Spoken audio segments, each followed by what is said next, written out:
Hello guys, and in today's video I will show you how you can go back to your phone's default home app, launcher, or basically the home screen experience.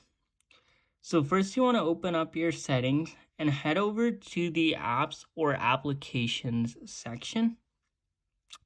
Here you want to look for something that says default apps, or default applications.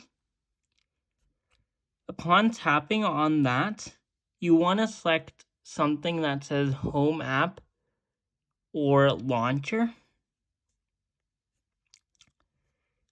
And here you will see I have two launchers. So one is my phone's default launcher, and the second is a third-party launcher I use.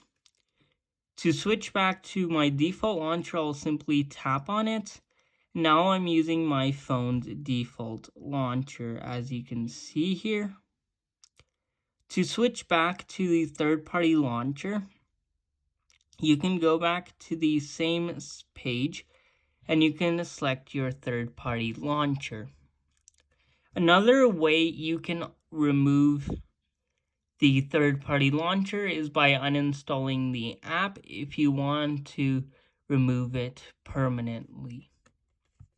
So hopefully this video was helpful. If you liked it, then please like this video.